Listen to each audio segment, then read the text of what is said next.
सेना आणि मनसे हे खऱ्या अर्थानं आज उबाटाची हालत काय झाली आहे राज्यामध्ये. उबाटा हा खऱ्या अर्थानं एखाद्या वरांड्यामध्ये जो हे असते, त्याला आपण काय, वरांड्याचा जो ज्या ठिकाणी बाकडा बसला असते, बाकडा ठेवला असते, घराच्या बाहेर वरांड्यामध्ये जो बाकडा असते तशा प्रकारची उबाटाची हालत झाली आहे.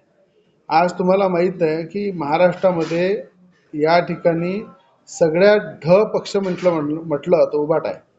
आणि त्या ठिकाणी आजची जी मजबुरी आहे मनसेची आणि उबाटाची जे युती आहे, हे यांची मजबुरी आहे. आणि त्या मजबुरीला ते एकत्र आणून प्रयत्न करत आहे.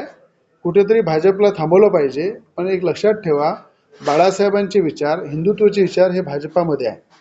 आणि त्या ठिकाणी उबाटाने कोणाशी युती केली, पहिले काँग्रेससोबत केली, मग राष्ट्रवादीसोबत केली, आता काँग्रेसला सोडचिठ्ठी दिली, राष्ट्रवादीला सोडचिठ्ठी दिली आणि मनसेसोबत करताय. तर हे सगळं राजकारण जनतेला लक्षात येत आहे की फक्त सत्तेसाठी उद्धव ठाकरे कुठंतरी बेचैन झालेले आहे.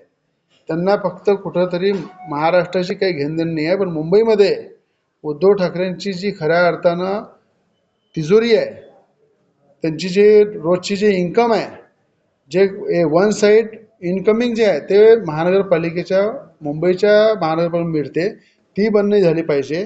आणि आपला वसुलीचं काम महानगरपालिका मुंबईच्या माध्यमातून चालत राहिलं पाहिजे. म्हणून ही युती आणि हा संघर्ष चालू आहे.